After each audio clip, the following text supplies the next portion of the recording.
This is a text that was sent out after the DNC convention by John Santanella. He makes some strong claims in this text, and we will look at a couple of those briefly. First, John claims that he's going to lower taxes. However, this goes in direct contrast to his comments and actions as a member of the Enfield Town Council. Let's look at a couple of clips of John speaking at the Town Council, where his comments don't support his assertion that he will lower taxes. We have been having a party around here without raising taxes. My favorite page in this budget, and everybody knows this, is the last page, page 69, where we enjoyed not putting money into capital improvements, not raising taxes, but we spent on a credit card and the payment is due. 71% of the people in this town stayed home last November, and we are paying the price. It's all about one thing. It's about one thing: taxes. That's it. This is, if you want to know what this is about, it's not about art and it's not about AP classes. It's about money. It's about money. $20 a month. $20 a month is what this is about. There is no price that we can put on your education. There's parents in this room. There's parents in this room. How many of you care if your taxes go up $50 a month? You know, it's been difficult this week to have to try to explain to parents how we got here. Fathers and mothers calling upset about what's going on in the schools with their kids. And the simple answer to that is, the only answer that I think I have for them is that because last November we had an election and people didn't come out and voted. And at the same time, nobody wants to talk about our debt. Nobody wants to talk about the $103 million of debt that we haven't even put a dent in. Who's going to pay that? Like, is it going to go away? It's not. Somebody's got to pay it. And somebody is going to pay dearly for the decisions that we are making here tonight. Things are tough. I know that.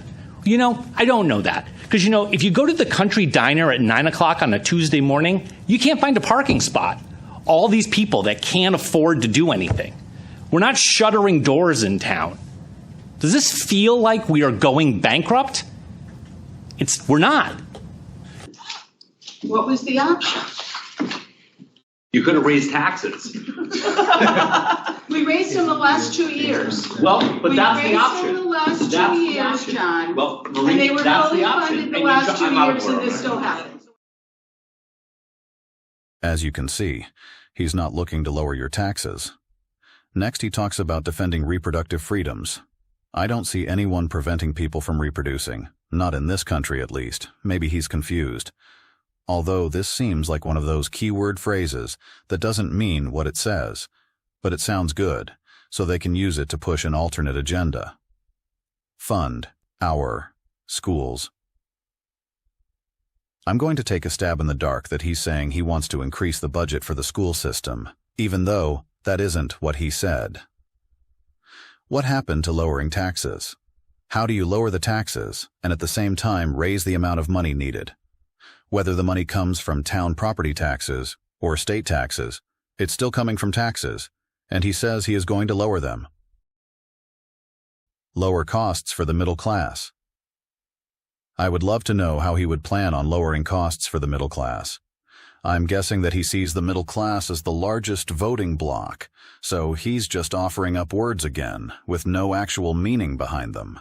It's like saying you are going on a diet by doubling your caloric intake. While it sounds good, it just doesn't work like that. We couldn't find any evidence of his doing anything to lower taxes, or lower the costs of the middle class like he said. John Santanella has no history of reducing taxes, and he has no history of lowering the costs for the middle class in Enfield. Why should we believe anything he says? We've all heard politicians' lies for years and years. Every time some politicians are up for election, they tell you what you want to hear. Do you believe them the first time? The second time? How many times does it take you to say, enough is enough? This video is not endorsed by or paid for by anyone. It is for informational and entertainment purposes only, and is the opinions of the Absolution CT staff and its contributors.